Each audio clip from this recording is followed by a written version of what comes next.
Kia ora koutou whānau. Welcome back to another edition of Big Hairy News.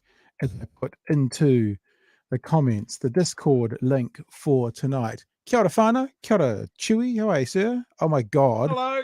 What are we looking at? Are we looking at some kind of electoral crime there?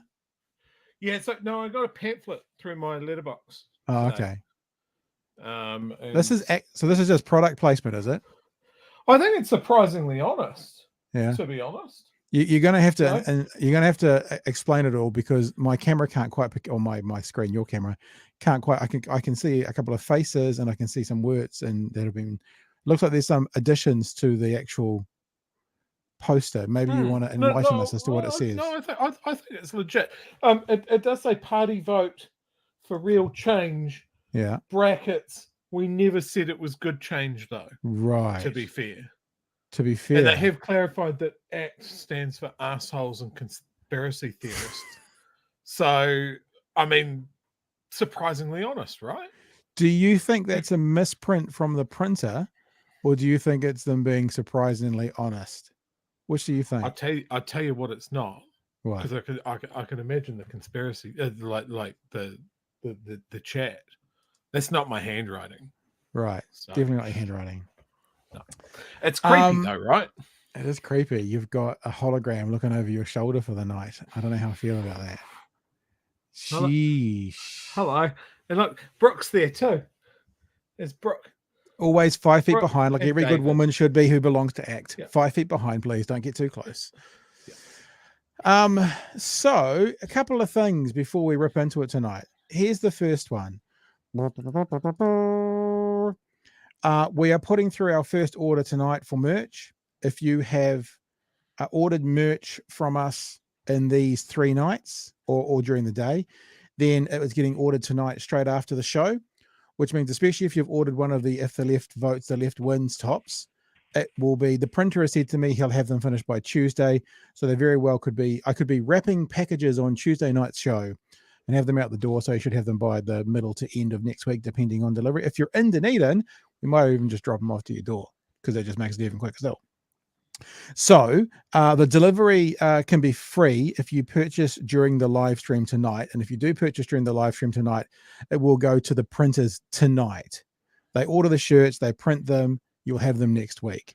The promo code for free delivery for tonight is Thursday, because that's what it is, Chewy. It's Thursday, F-U-R-S-D-A-Y. Oh, I see what you've done. It's Thursday, Chewy. That's the day it is today. It's Thursday.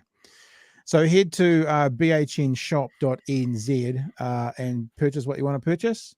And if you use the promo code Thursday, then you'll get free delivery. Now, that promo code's only active until 10:30 p.m. We only put it up whilst we're live streaming.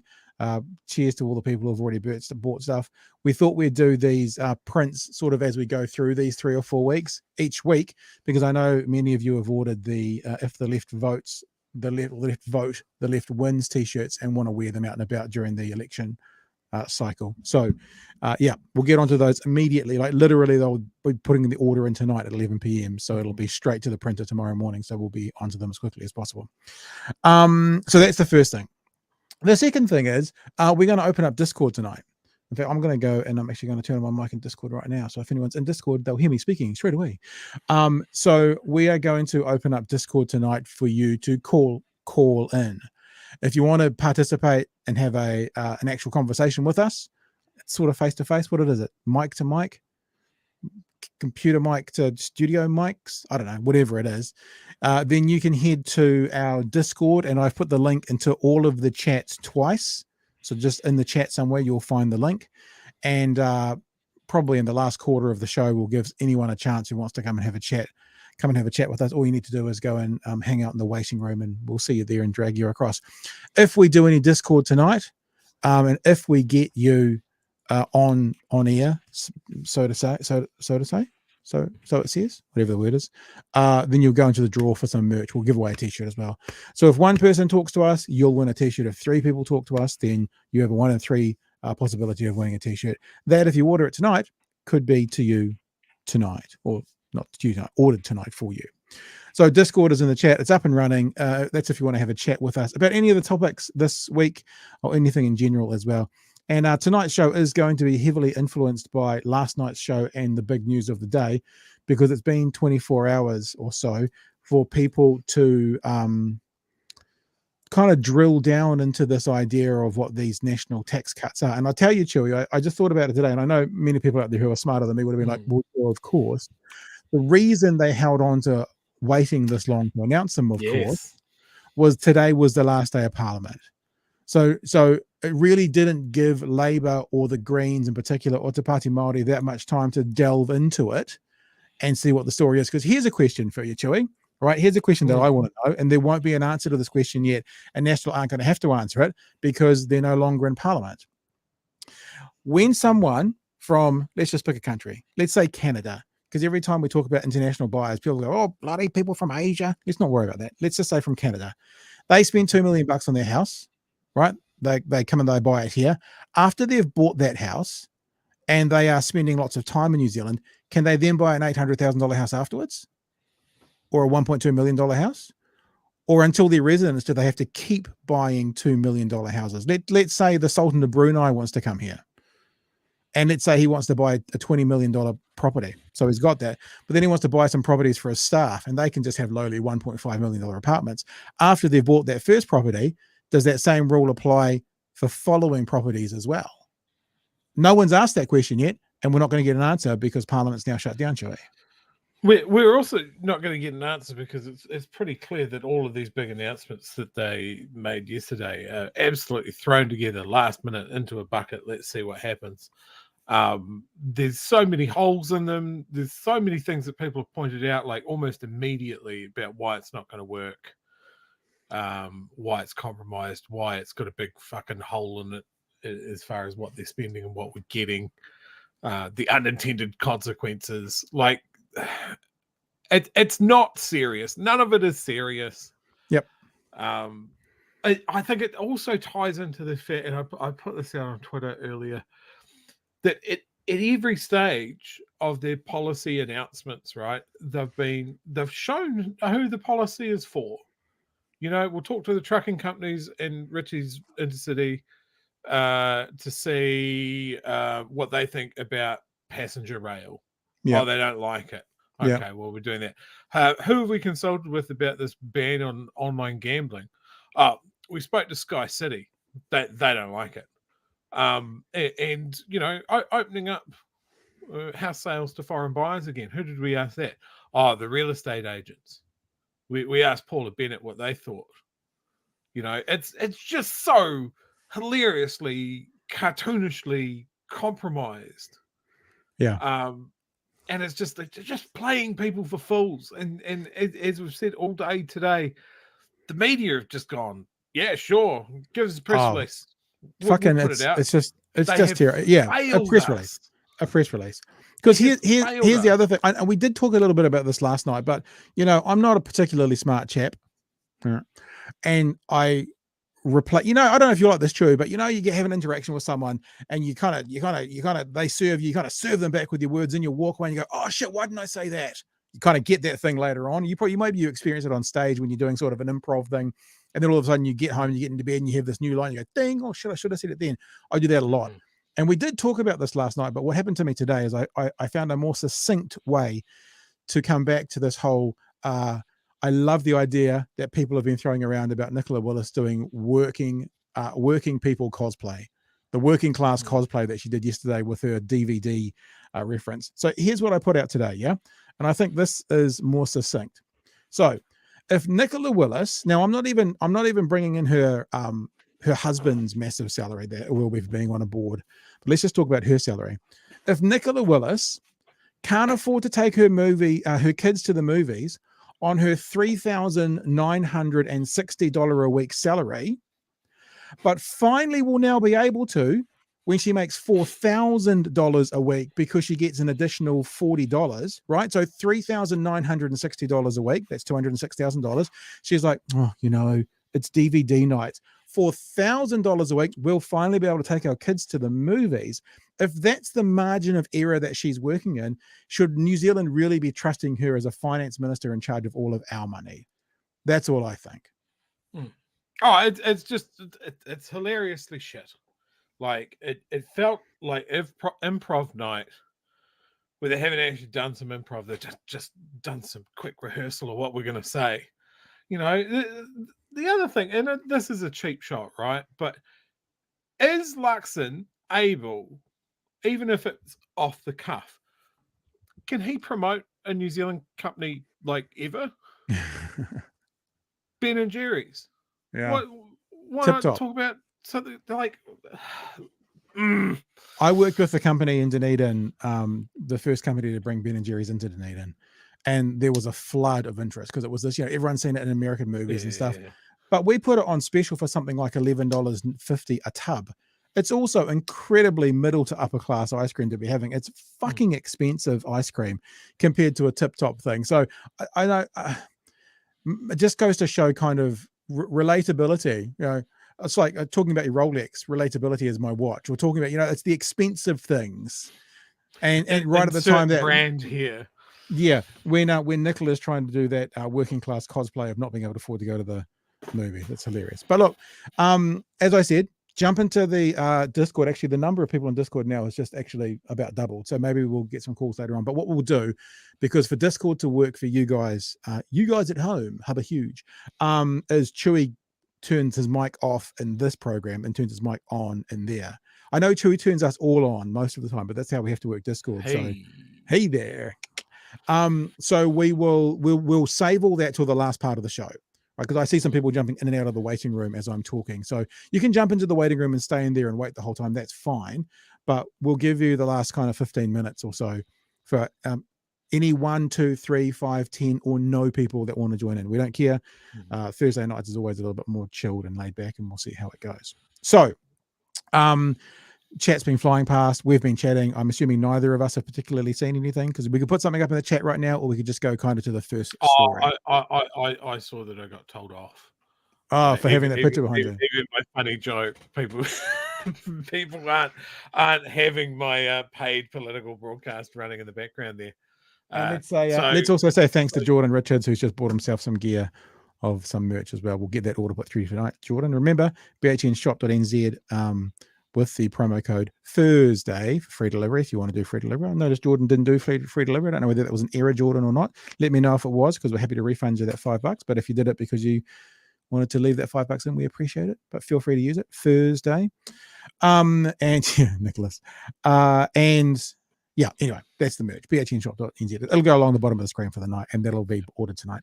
The AM show had a really interesting, I know, color me surprised, segment on today, because they did their normal thing about let's get your average Kiwi on and talk about the tax cuts.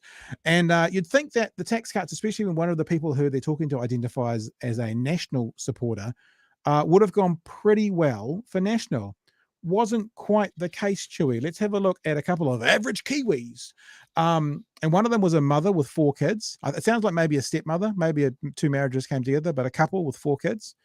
And they weren't that happy.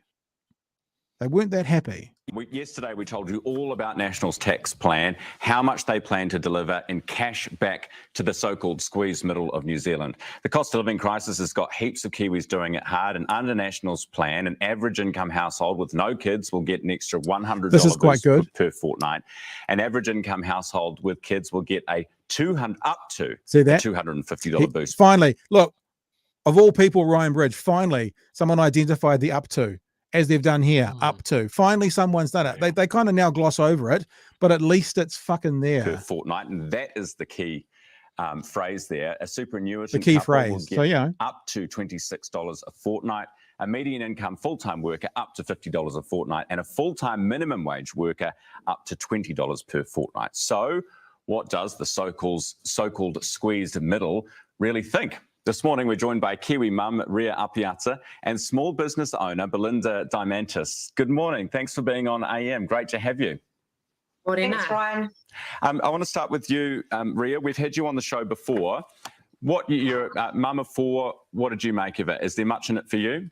So mum of four, you would think that's the $250 a fortnight that they're being touted about. Mum of four, you would think she'll be the target market to go, oh my gosh, $250 a fortnight, because they're selling that narrative. It'll be awesome. That's what you would think, yeah? But you'll be surprised, Chewy, because guess what? Her kids use public transport. Yeah, look, I'm not a tax expert, but what I can say is how it feels for my family. And the first thing is I couldn't find my family on the table. So as I said last week, I have 4 children, and it was a great decision to go from 2 to... So National has said, a couple with a couple of kids, they've got 4 kids. She doesn't know what the amount's going to be. 4 children. But with the average household being 2.7, I've got a household of 6 with my husband, myself, 4 children. I looked at it.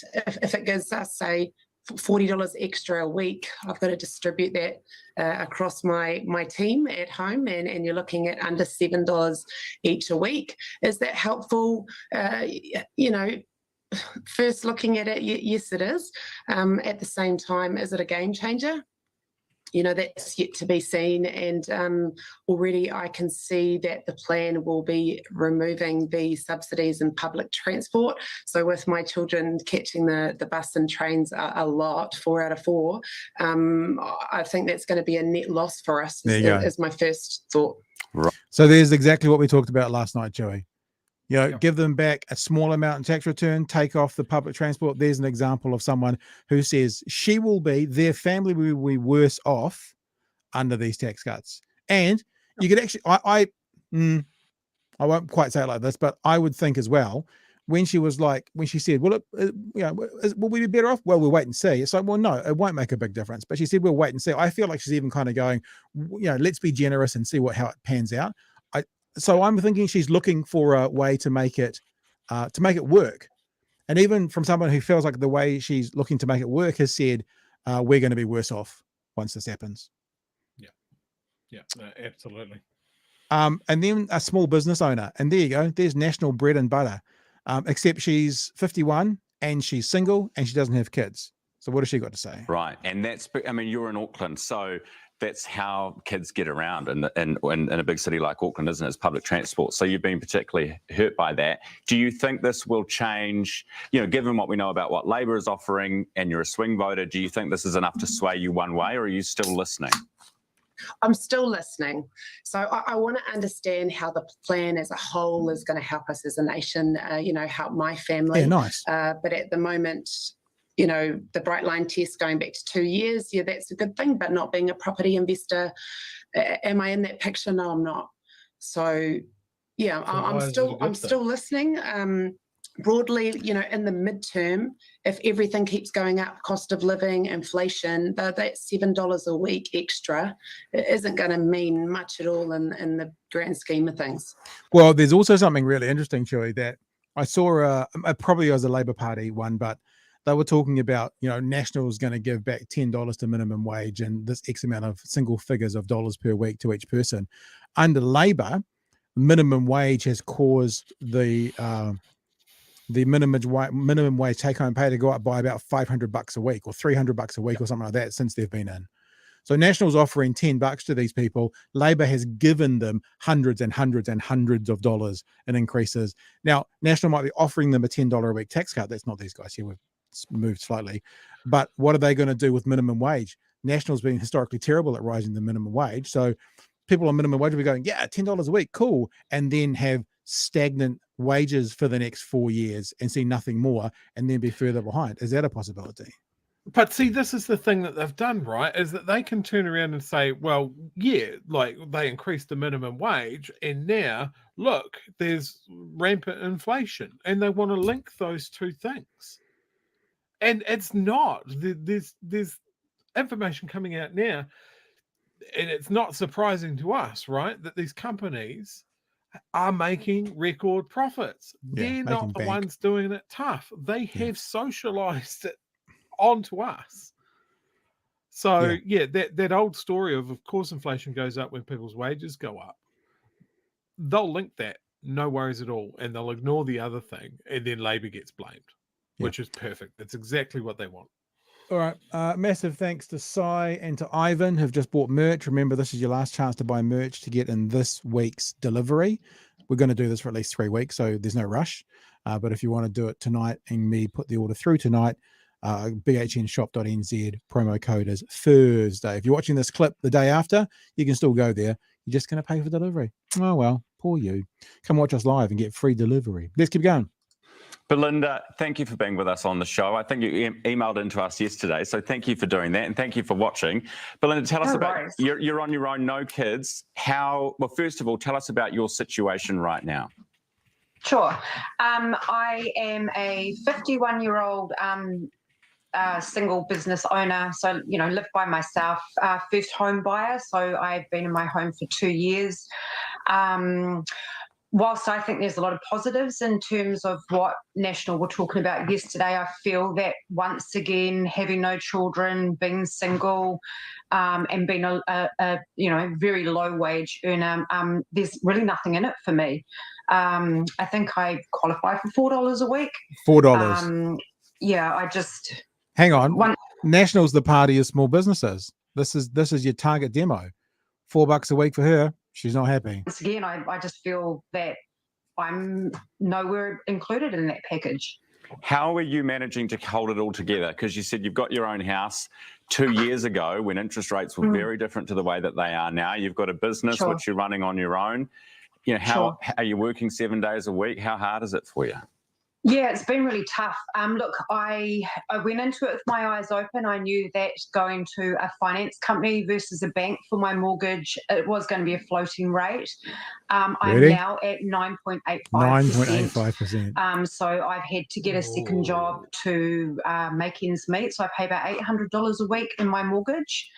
I'm 6 years into my business. I'm sort of at the point now where I either throw the towel in and go and get full-time work just to make the mortgage, or I could possibly have to sell my house. So, again, there are lots of positives that National are offering, but I don't feel that I benefit from any of them, to be honest. There you go. We'll leave it there for that conversation. She does go on when they ask her, the business owner does go on to say, she doesn't say I'm a ardent National supporter, but she does go, I normally vote National. So they haven't got on a couple of partisans necessarily. Someone who is still open to the conversation.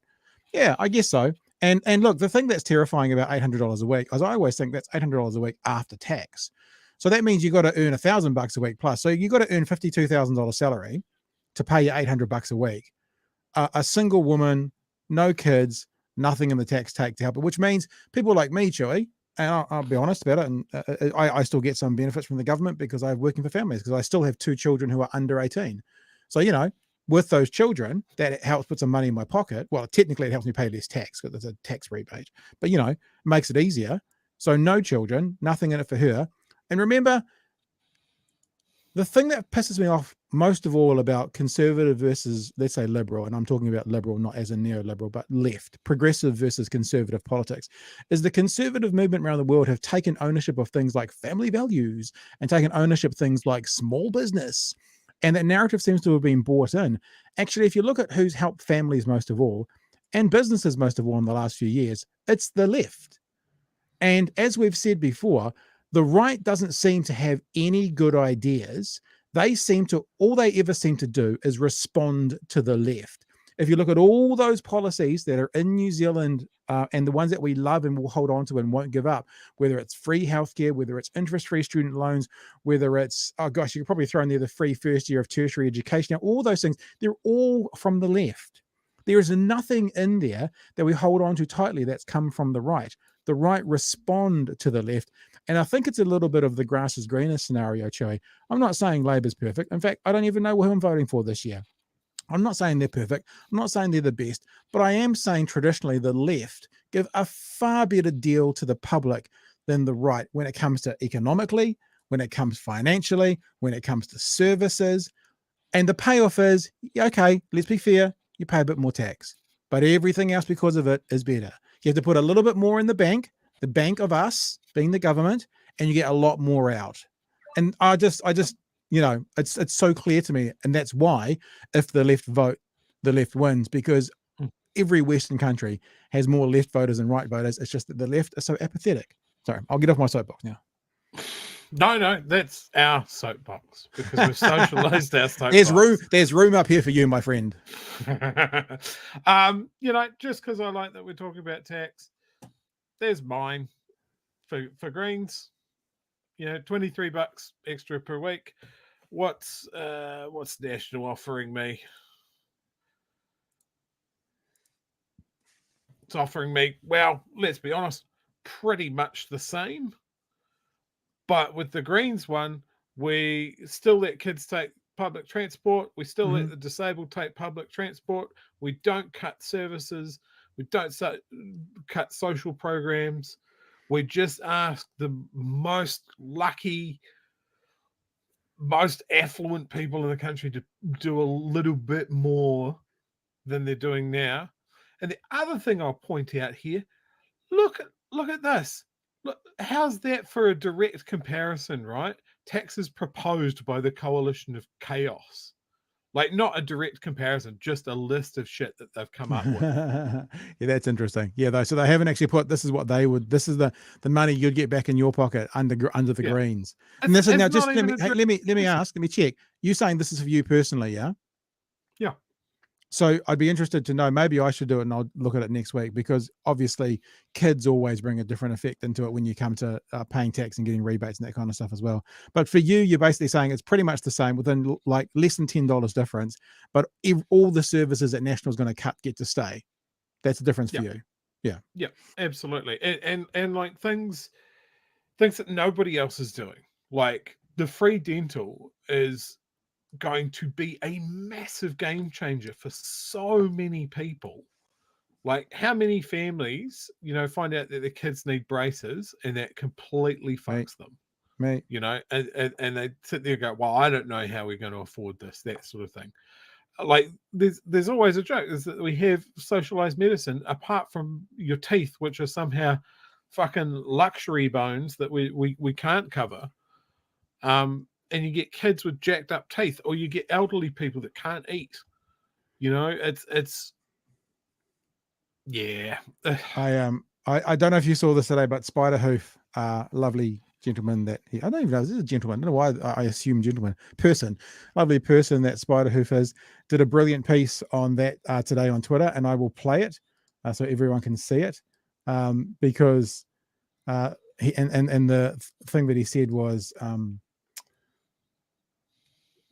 Luxon did some advertising for the Greens today. This is on Spider Hoof's Twitter feed. I had a 13-year-old boy come up to me the other day at a public meeting, and he came up to me after I stopped speaking, raced up on stage and said to me, Chris, is there any way that the government would pay for my braces?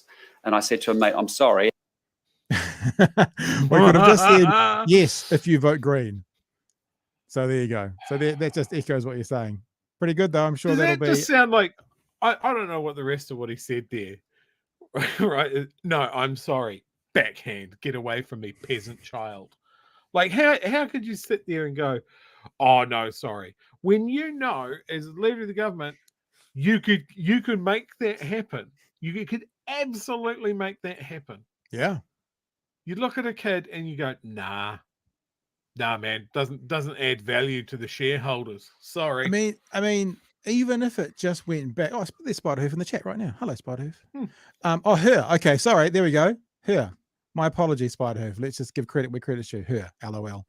That's my misogynistic side coming out. I apologize about that. You pig. I forgot what I was going to say. Anyway, we will move on.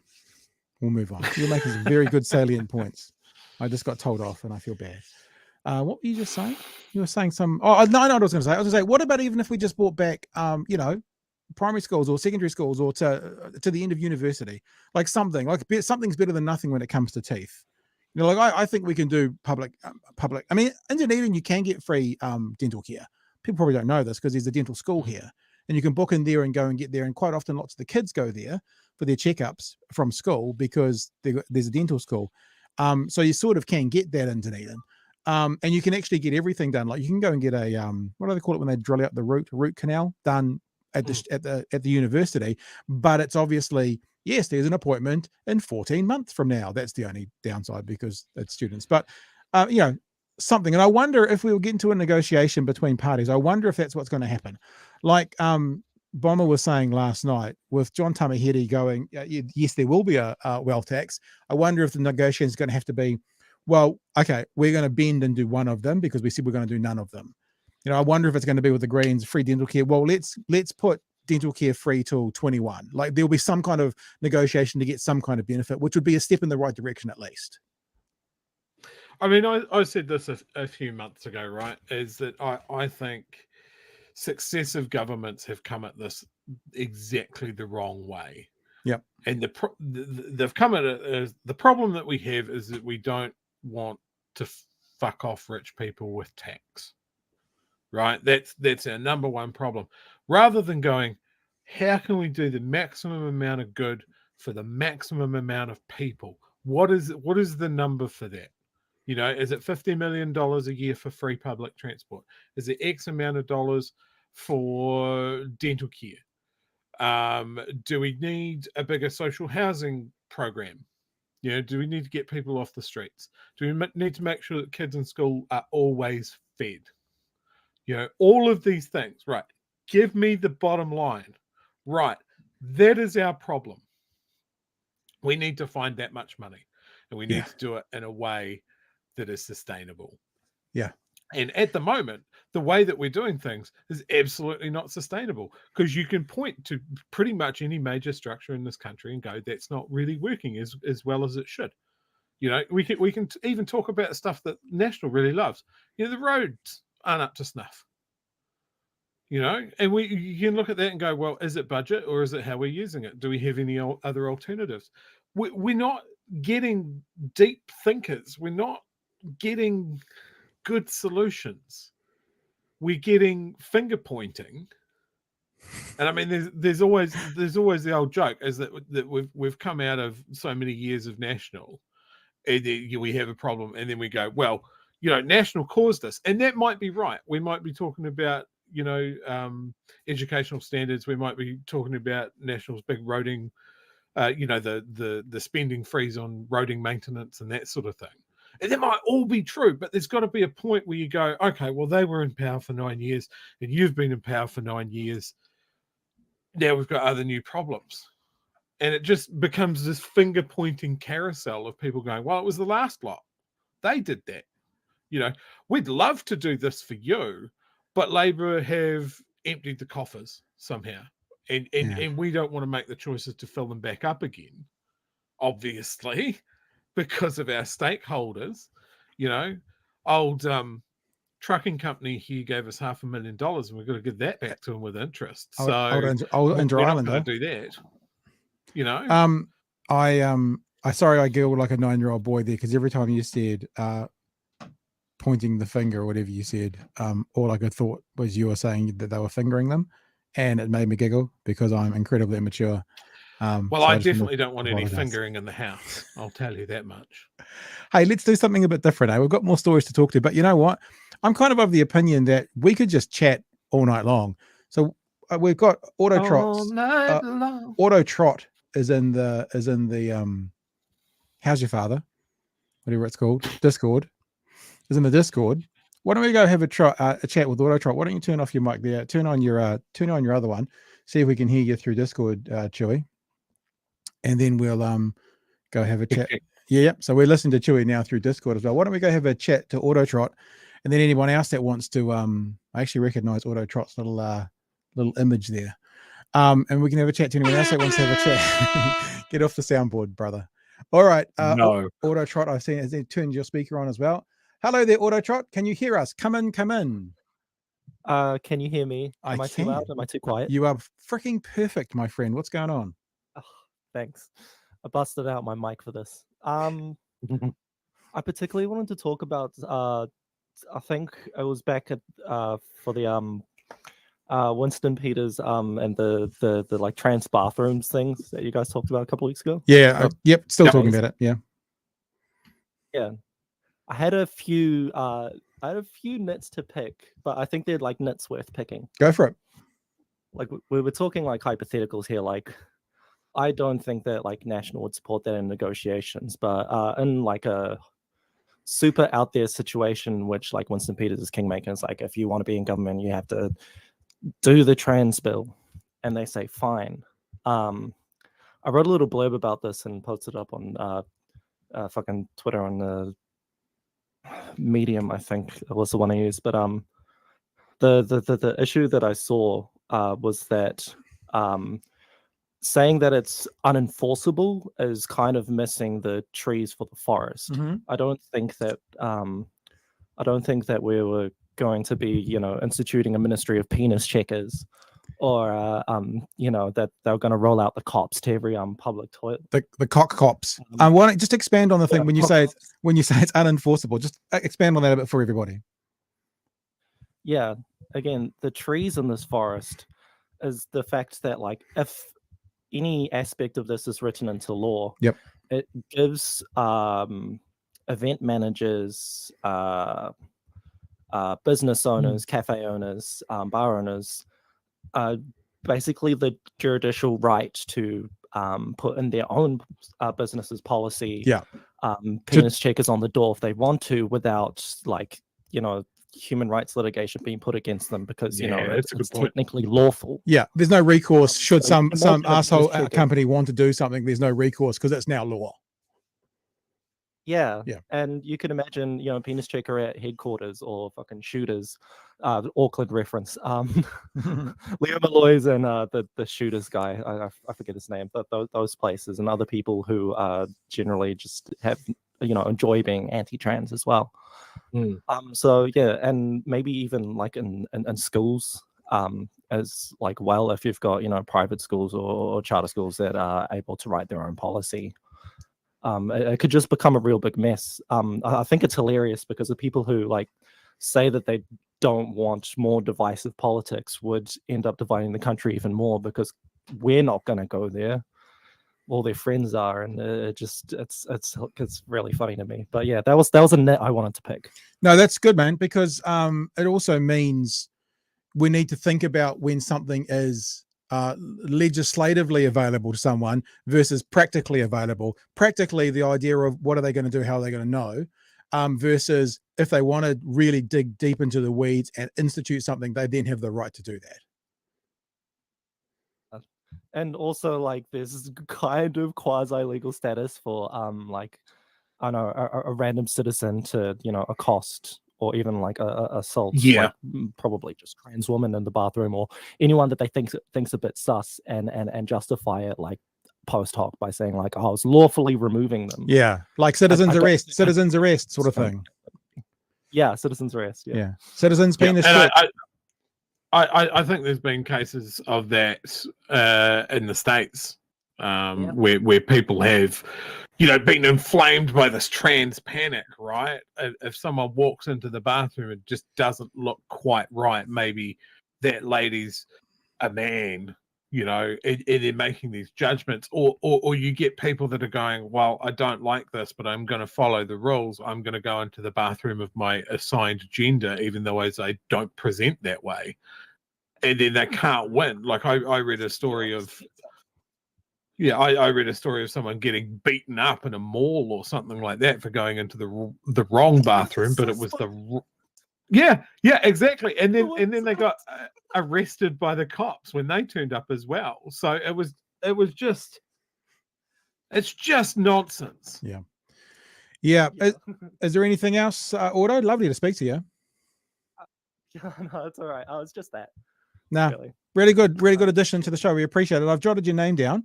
Either keep listening or come back at the end of the show, like look tomorrow to see, because we'll put your name into the draw for some merch. And if you win, you can get a hold of us.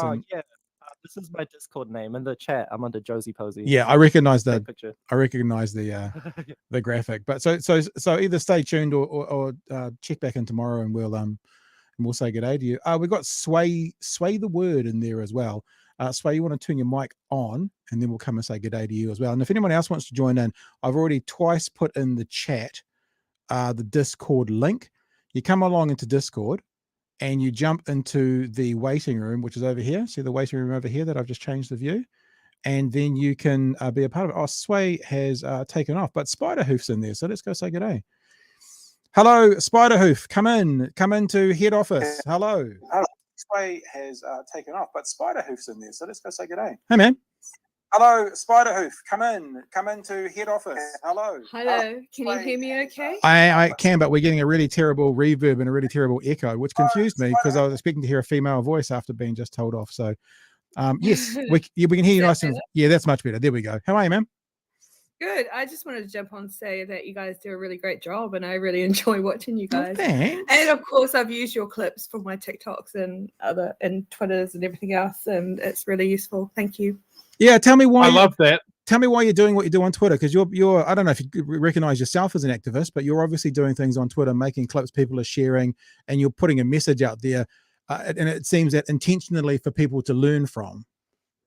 Pretty much. I try and do some calculations to see what reality is on a lot of things.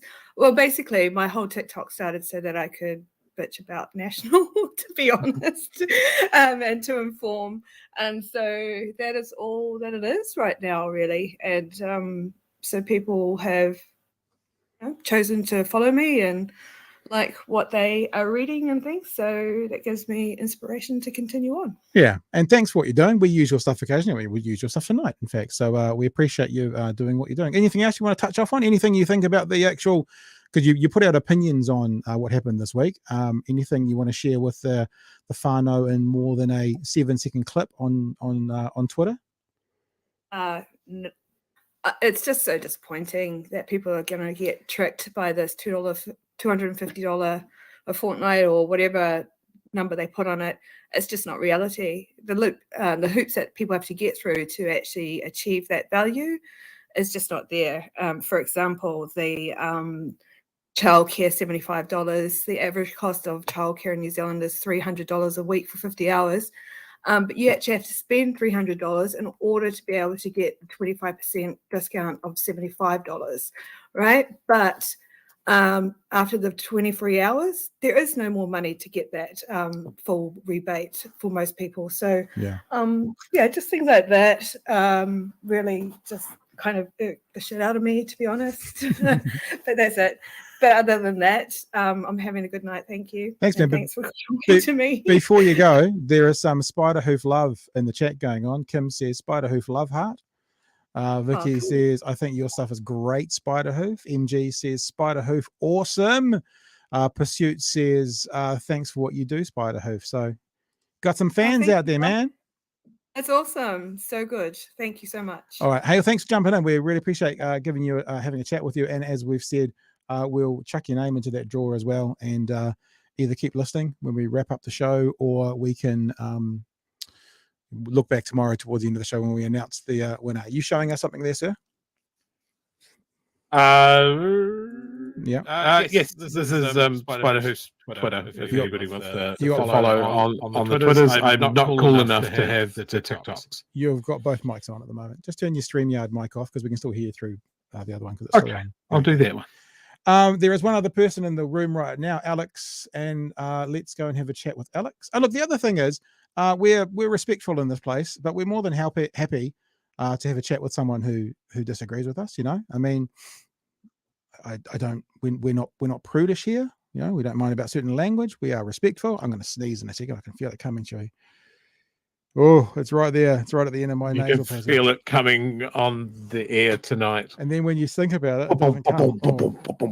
All right, let's go have a chat with Alex. Alex, hello. Hello there. Hey, man. How are you? I'd like to. Hello there. I like to. Quite good. I like to ask if BHN is.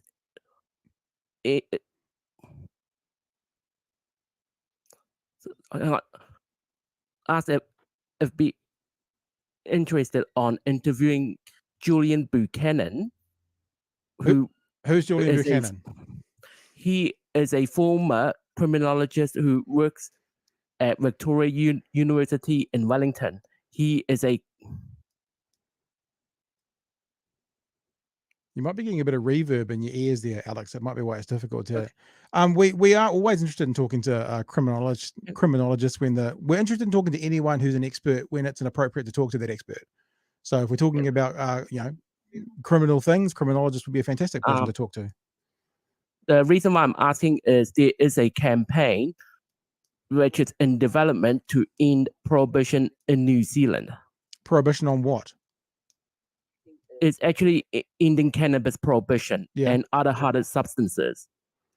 Yeah, well, I mean, I'm certainly down for that kind of conversation. I think it's a great thing to be talking about. I think there's many countries, Chewy, that have done that, that have ended prohibition on all sorts of things, and there's lots of research that says it's an actively good thing.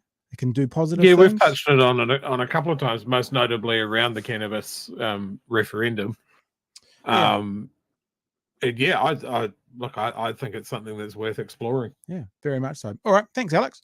I've jotted that name down, as I've jotted your name down to put you in the drawer as well. Chewy, jump back into StreamYard now, brother, and let's maybe touch on one or two more stories. What should we go to? Let's have a look, because this is another part of last night. So we're happy to take some more calls through Discord as well. I put the link in the chat one more time. We'll do a story here now. So if you want to come and have a chat with us, you can do that by going to Discord and getting into the waiting room. And if not, we'll probably do one or two more quick stories and then head off. So another part of this whole situation around National and what they were doing yesterday and what they've announced yesterday is Labour reckons they've found $1 billion hole. And I reckon they're right. Let's have the news explain it first. It's been going on already for months, but with Parliament rising today, the official election campaign is kicking off. National released its mega tax policy yesterday, costing $14.6 billion. But there could be a mega issue because they might not be able to rely on Chinese foreign buyers to fund their plan. Bingo. Political reporter Amelia Wade explains. So long. Farewell. It's time to say goodbye to the 53rd Parliament and their showdowns.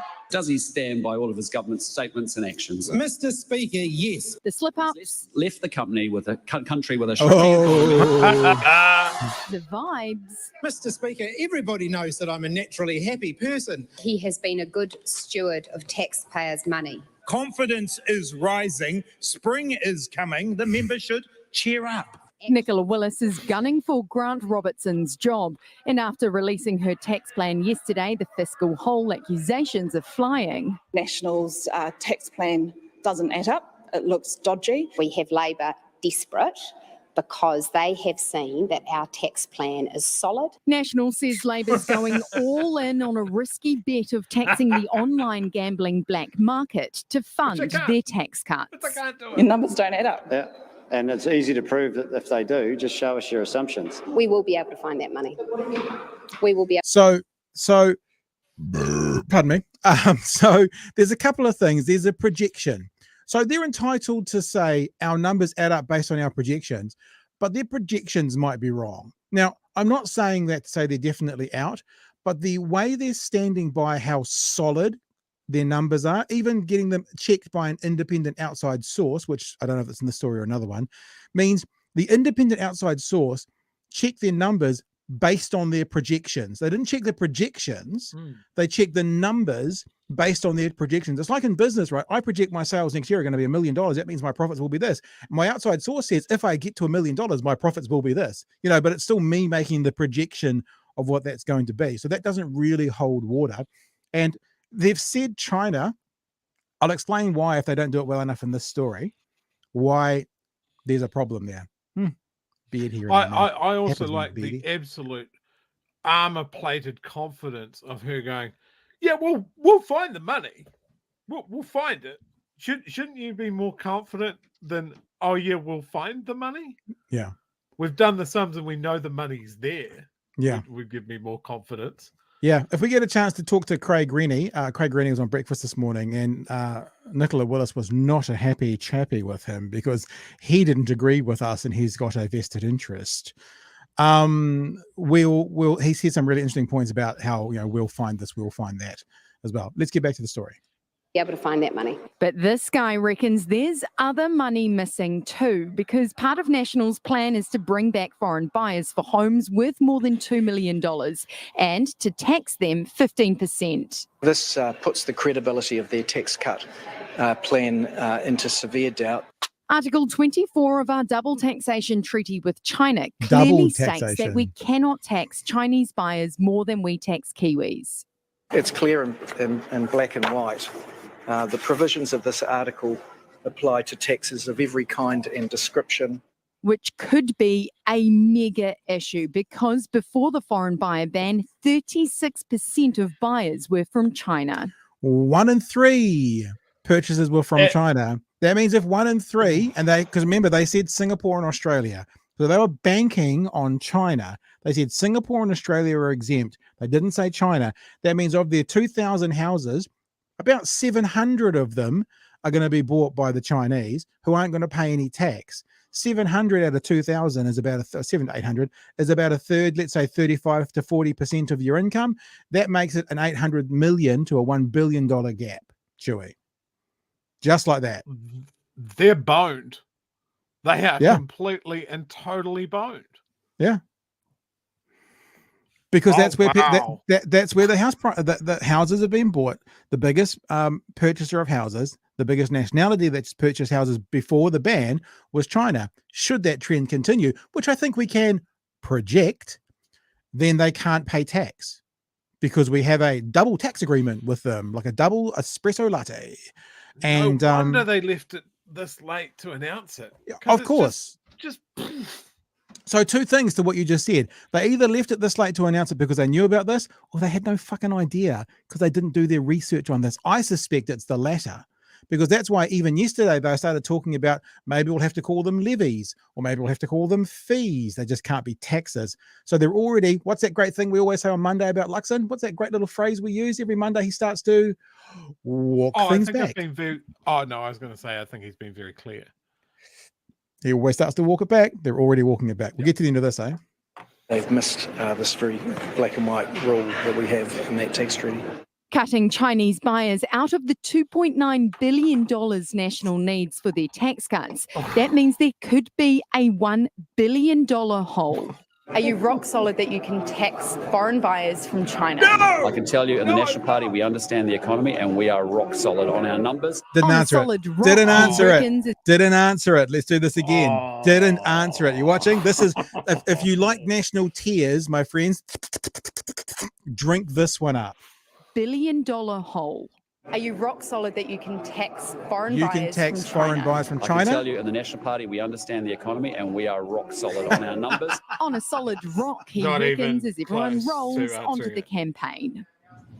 Amelia joins us now. So here's the one scary thing, yeah? And I think we will get to Craig Rennie because I'm pretty sure he covers off on this as well. Pretty sure he says this. And the Craig Rennie clip's only a couple of minutes, and then I've got Nicola Willis for 90 seconds. Is that the scary part about that is that if they're solid on their numbers and they need to find those numbers, then they'll get them elsewhere. So look out public service for another $1 billion to be cut. That's the scary part about it. So as well as like just absolutely betting the farm on Chinese buyers as the lion's share of funding their tax cuts and that sort of thing, they're relying on the Chinese for a bunch of stuff, like fixing our roads, fixing our infrastructure. They really want to throw in with Belt and Road big time. Like they're unaware of what's going on. It feels like they're completely unaware of the financial position China's in at the moment. Yep. As well.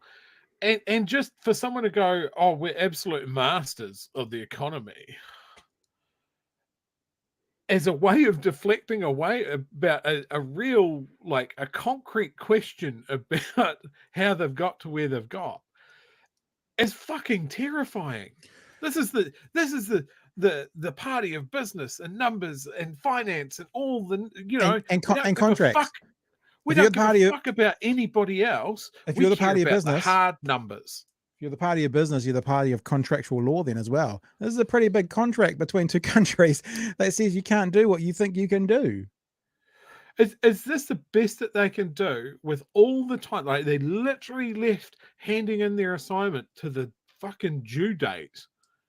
And this is the best thing the party of finance and numbers can come up with. This is a joke. Well, let's continue down this path, because Craig Rennie got asked the question on breakfast this morning, do the numbers add up? We're going to get to that shortly, but I just wanted to say this one more time, not because I'm trying to fleece you all, just because I want to give you one more chance to get involved in the merch drop, because at the end of tonight's show, I will be sending off this week's order. So if you get online and you get something before 10:30 p.m. tonight, if you're watching it live, obviously, then that will be getting delivered to you next week. It'll be in the post either Tuesday or Wednesday. All right. bhnshop.nz. And if you use the promo code Thursday, FURSDAY, then you'll get free delivery on whatever you buy. But that's only for another 35 minutes. The shop will still stay there. The merch will still stay there for the next 2 or 3 weeks. But I'm going to do a delivery order on Friday for next week. So if you want to get it early, especially if you want to get one of these, if the left wins tops, you might want to wear that around your town leading up to the election, then you might want it sooner rather than later. So bhnshop.nz, promo code is Thursday, and we'll get those out to you. Hey, okay, so we can go to Craig Rennie, who's talking about, do the numbers stack up? But before we do that, I want to just pause and say, is there anything we want to get to the chat? I know people have been sharing some good views and stuff in there, or are we going to just keep rolling, Chewy? Let's just keep rolling. And a big thanks to Justin, who's just got something from the store as well. So Craig Rennie from the CTU was asked, of course, the question, did the numbers stand up to do with the tax cuts? Do the numbers stack up to you? Well, a bit like the Auckland weather this morning, it's a bit murky, and there's certainly more questions to ask than answers are provided by the document produced yesterday. As you say, $3 billion from foreign buyers. It's not clear where that money is actually coming from. The average cost would be $350,000 per unit of housing. If you've got $350,000 to pay a tax, you can afford to pay an accountant to not pay the tax. And so it's not clear that money's actually turning up. It's not clear that foreign casinos are going to turn up and provide $700 million of new money. And in fact, it's already government policy and it's already legislated. So there are many questions to ask about that and that side. And that's before we get into the value of the tax cuts for many New Zealanders. 56% of taxpayers in New Zealand would get less than $2.15 a week. So there's plenty of questions still to ask in the paper. When we look at how these tax policy announcements or policy announcements roll out ahead of elections, quite often we do see immediately there's a giant hole, or immediately someone can say there's $1 billion missing there, or you're never going to be able to pay for it. On large, though, National seems to have escaped that criticism so far. You've made some points right now that are numbers that are new to us this morning that you've had some time to assess. But is there a way that they can make this work? They might be optimistic, but can they make it work? Yeah, they can make it work because if the safety valve inside the system are further cuts to public services. So if they can't correct the revenue from foreign buyers, from foreign casinos, if they don't get the revenue from other sources, they've got to cut further and further and further. Yeah, to give you an example of what that means, further cutting. If they're out by $2 billion, bearing in mind they need $3 billion from their foreign buyers, that means the size of the cuts to public services needs to double. Now, they're saying they wouldn't do frontline, so that wouldn't affect health, education, the likes of that. We don't know. All we have right now is a list of departments that have said that they're going to cut. And I think we actually need to get into the detail of what that means, because there'll be plenty of things people consider to be frontline in those services, but which are still proposed to be cut.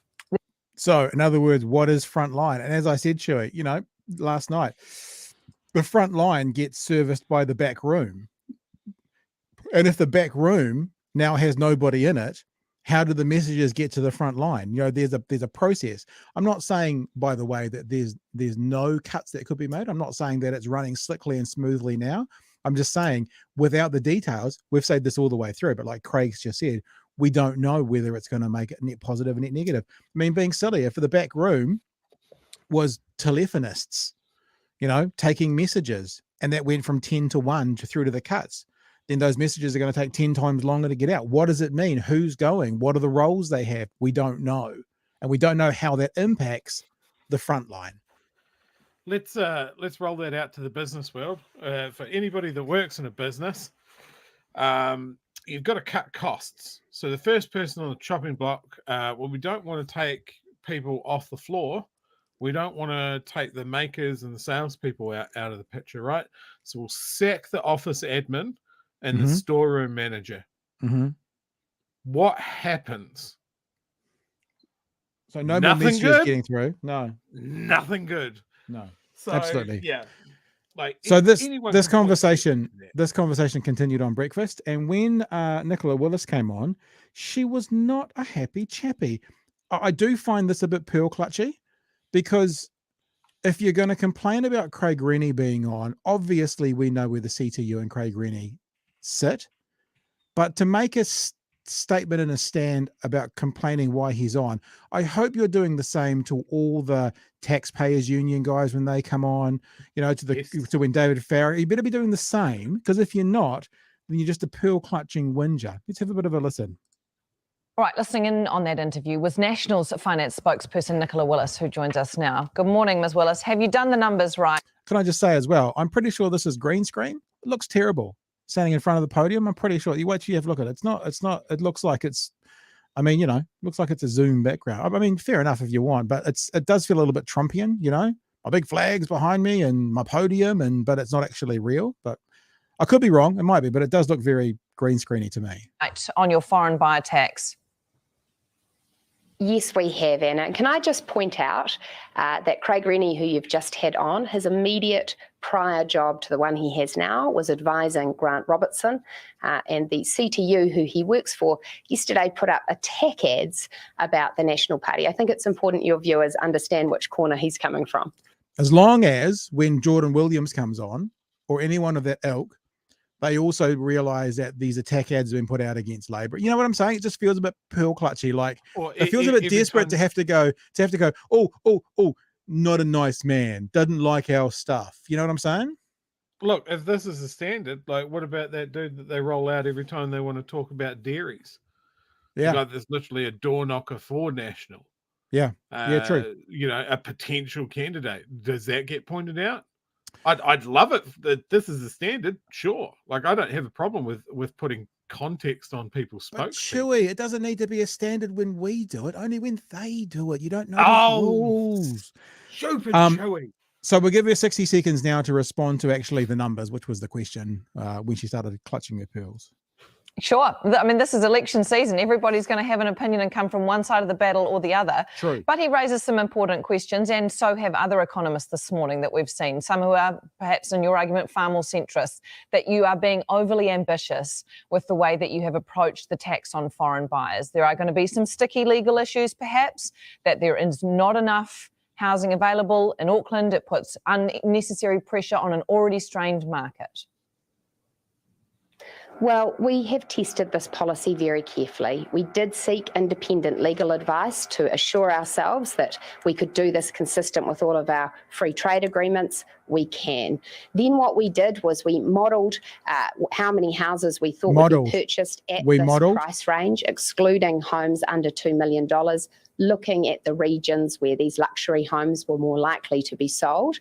And we're confident that our modelling stacks up. It's cautious, it's conservative. We then had it independently verified by Castalia, who are economic consultants, to check the assumptions in our modelling, and they think it stacks up too. So again, what I said earlier, the external people checked that their modelling stacked up, i.e. if we made $1 million profit, if we sold $1 million worth of widgets, this was our profits. Can you check to see that our numbers are right? Yes. If you make $1 million worth of sales, that would be your profits. That's correct. That's not saying that they checked our modeling, because remember, how can you model something that's never happened before as well? How can you say that because the foreign buyers could buy prior to 2018, they're going to buy now, even though the rules are different around it for $2 million? I'm not saying there's anything wrong with modeling, but I am saying you can't come down on it like this is concrete, absolute truth, Chewy. That's what I'm saying. It's all so depressing. It's like, where is, like, I would prefer, if we talk about a robust exchange of ideas, right, that somebody's proposal would last more than a 24-hour period without having massive holes blown in it. Like, it would give me more faith of like, okay, although I don't back this team, at least they're going to be a competent government. You mean like the Greens? When they put out policy, Yeah. you mean like those? Yeah. Like how the Greens. The media talked about that for half a day, and it's never been brought up again ever since, even in comparison to other parties' proposals. Maybe because they work the numbers. Maybe that's because they couldn't find any gaps in it. Maybe that's because they couldn't go back to the Greens and go, but what about this and what about this and what about this? Maybe because they looked at it and went, that really works. Shit. Okay, good on you. And they move on to something that doesn't. If it bleeds, it leads. They want the stuff that's broken. Let's say this. It is 5 minutes past our 60-minute show finishing up. If you wanted to have a chat in Discord, I'm happy to have one more person come through. The links are in the chats already. If you want to do that, you need to do it right now. If you don't, I've got one more quick story. It's only 2 and a bit minutes, because this is also very important for us to mention because we talked about it last night. And that is one more thing about the national tax announcement. And that's, guess what? House prices are going up. There are predictions our housing market might heat up and demand soar as a result of National's tax policies. The plan includes bringing back landlord tax breaks and reintroduces foreign buyers. Business correspondent Katie Bradford takes a look at the implications. Sprawling, luxurious Queenstown real estate, the envy of the world. But foreign buyers currently locked out may... Just so you're clear, millionaires who are coming, don't buy property on this side of Queenstown, because that side loses the sun in winter. You want to get it on the other side. Just so you're clear. Just trying to help you out there a little bit. Be able to buy a key to a holiday bolt hole if National is elected. Yep, over that side. So we will for sure impact prices in some of New Zealand's most expensive property markets. Overseas buyers would have to pay 15% tax and only purchase houses over $2 million. National hoping it'll bring in $740 million. We know that Chinese foreign buyers are not as active as they were last decade, and it is likely we won't see quite the same level of activity as we saw prior to 2017. If the buyers aren't there, there'll be a rather large hole in the tax take. And we are rock solid on our numbers and on our... Well, if the buyers aren't there, or if the incumbent government's not allowed to tax them because of an agreement between the two countries that, to use Christopher Luxon's words, is rock solid. And if they decided to change it and turn it into a levy or a fee, how do you think that other country is going to react? Hang on, you can't just change the meaning of a word and turn it into a fee when you've already announced National that it was a tax and our citizens don't have to pay it.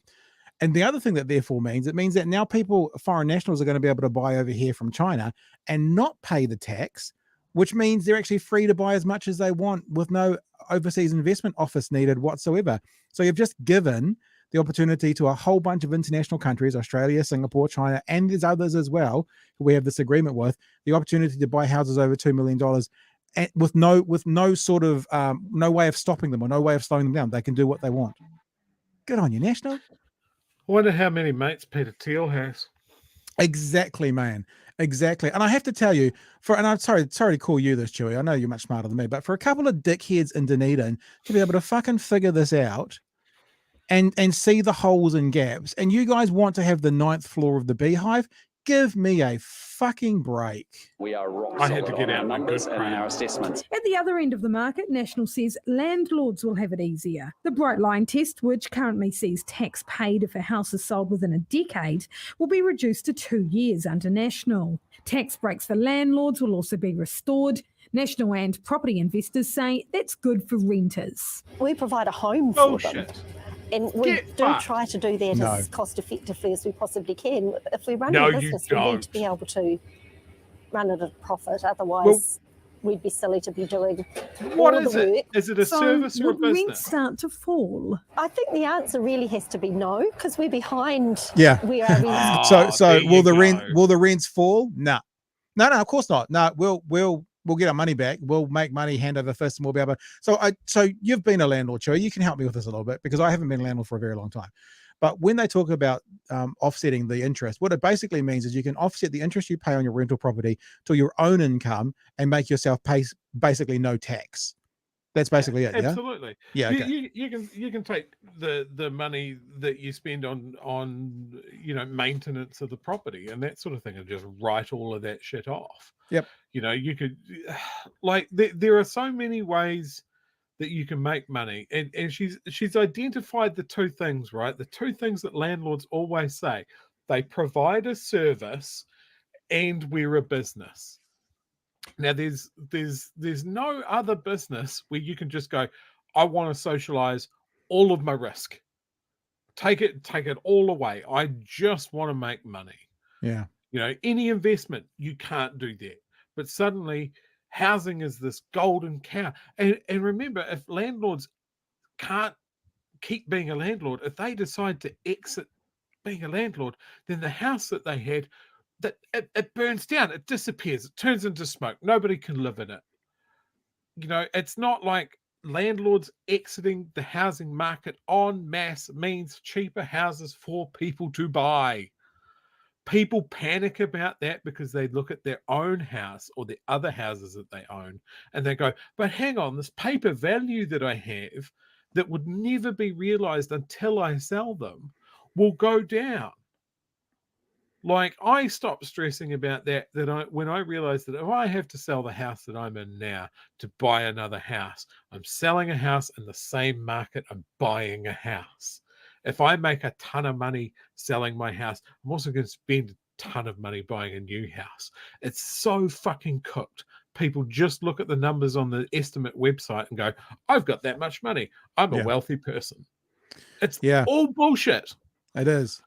It is. I haven't been watching the chat, but I can see that there's been some really serious conversations going on. For example, Dunedin is responsible for Brendan McCullum, the greatest wicketkeeper batsman in history of New Zealand cricket.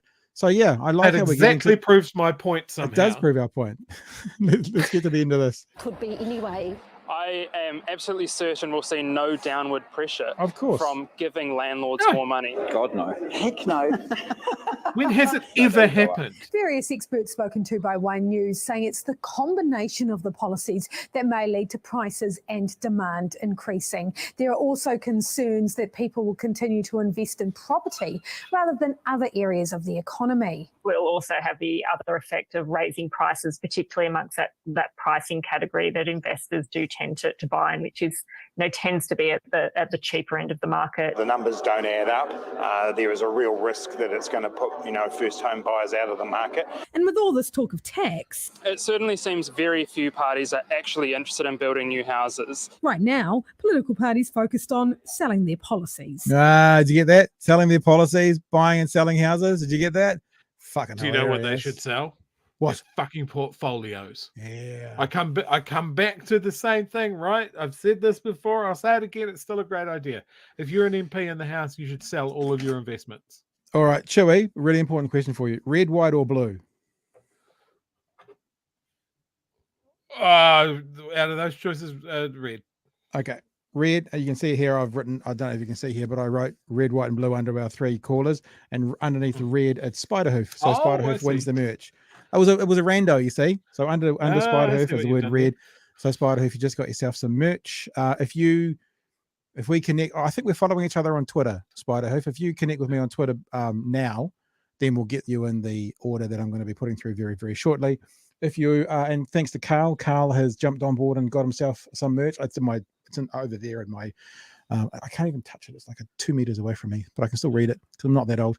And if anyone else purchases merch before 10:30, so that's 17 minutes, then it'll be in tomorrow's order. And then there'll be more next week. So don't panic if you're thinking about it. If you're a lurker and you want to know what's going on, no dramas. It's just that because some people want to have those if the left vote t-shirts as soon as possible leading up to the election, we're doing like 3 deliveries over 3 weeks for it. So Spiderhoof, message me on Twitter. I think, as I said, I think we're following each other, and we'll get you in that order for tonight. And other than that, I think we're done, Chewmeister General. I do want to make one other point. Oh, here comes the 4-hour tangent. Fuck, go for it. Lots of us have had experiences renting. Some of us have had experience of being a landlord. Rents have never, ever gone down. I remember being absolutely stoked signing a new lease in the same place and not having the rent go up. As a landlord, or a former landlord, I should say, I know the pressures of a property manager going, hey, you could charge more for this place, right? In fact, you should charge more for this place. You'll get a better quality tenant if you charge more. And of course, the property manager is going, if I charge more rent, then I get more commission. Yeah, of course. So everything is stacked against the people living in this person's investment. The whole purpose for there is to pay off the owner's mortgage. That is your purpose, and they don't want to spend anything more than they have to. Property managers don't want to do anything more than they have to. No, property, whatever they're called. I need to call them property animators. They're the devil. I think that, look, I guess the other thing, we don't have this conversation tonight, but there is also a need for landlords and tenants because not everyone can afford to buy a house. So it is actually a need, but it's the people who are doing it primarily as an investment and nothing else. So like my house is quite big, yeah, and it's only quite big because I was married when we bought it, and this is what I kept this house, and we had two houses at the time, and my former partner took the other house, and we split the mortgage, and that's how it worked. I was sitting in this house when my kids went back to their mother as a single person and realized, why am I sitting in a 6-bedroom house by myself?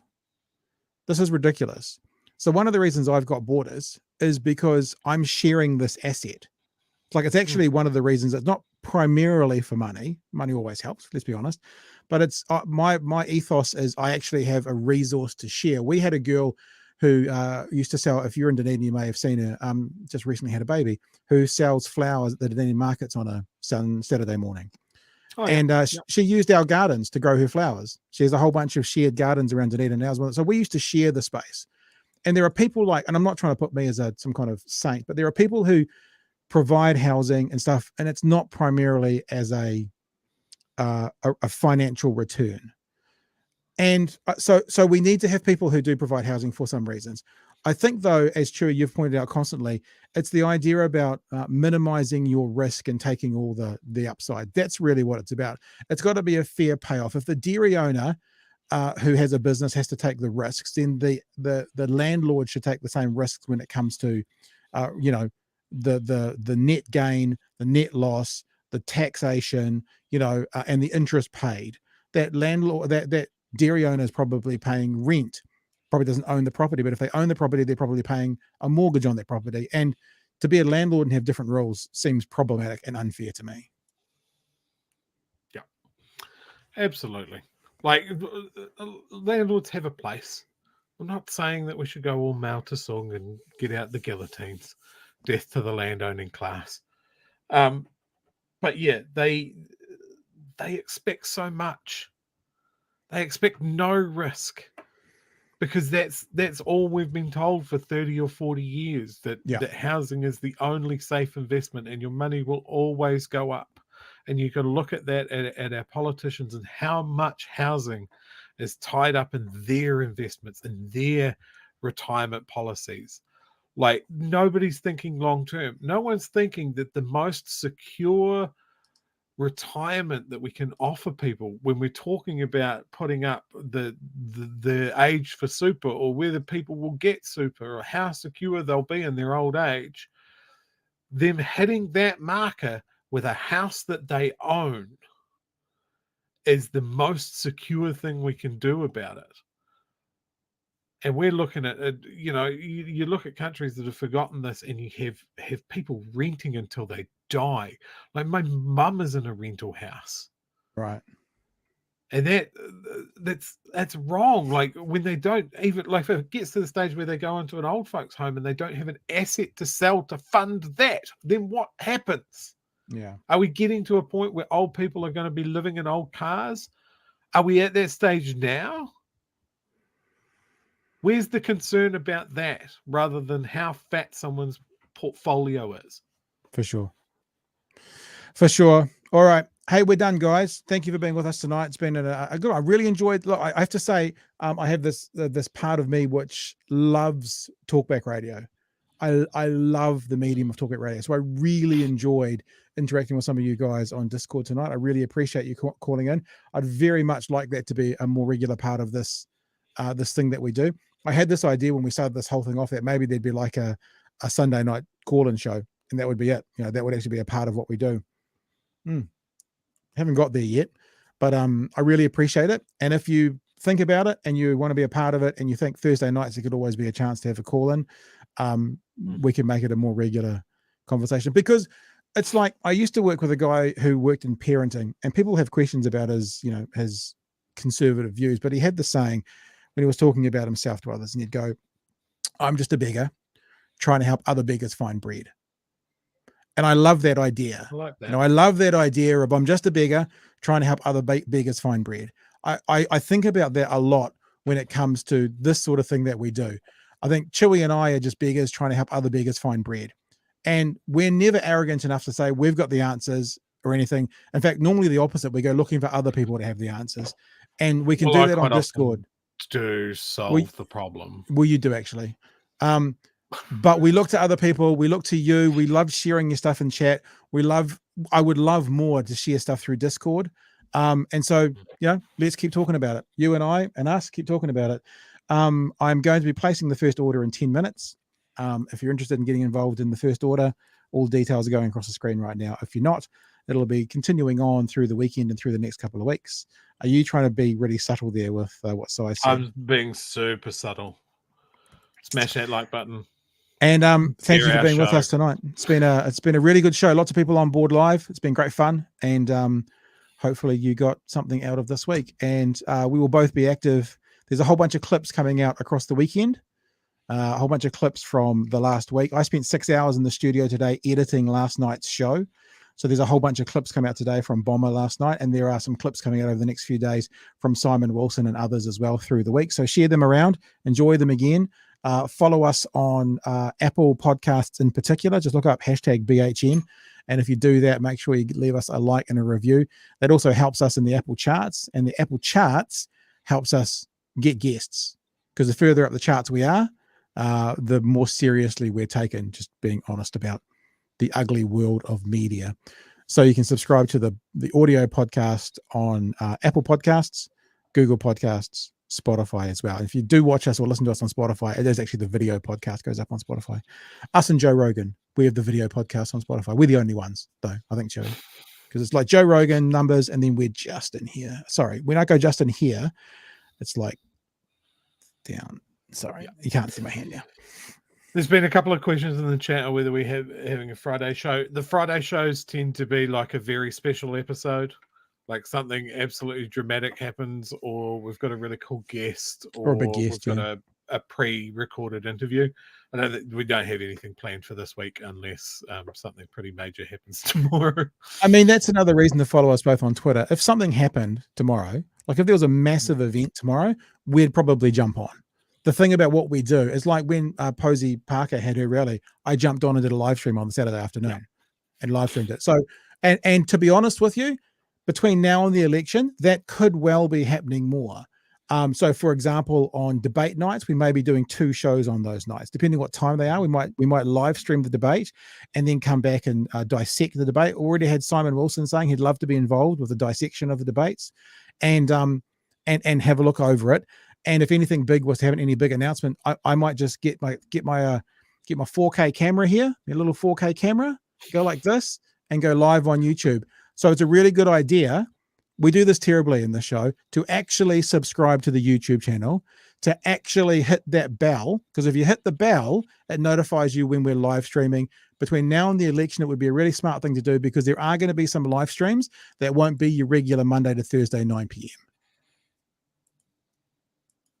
Like and subscribe, hit that bell, smash that button, whatever. I don't know. Pick that nose. I think that might be one of the ones as well. Is pick that nose one of them? Maybe? No. All right. Okay, that's us, guys. We'll catch you Monday night at 9 p.m. for another edition of Big Hero News. Thanks for being with us tonight. Be safe through the weekend. When you come back Monday, make sure you bring a friend. Hooroo from us. Cheers, folks.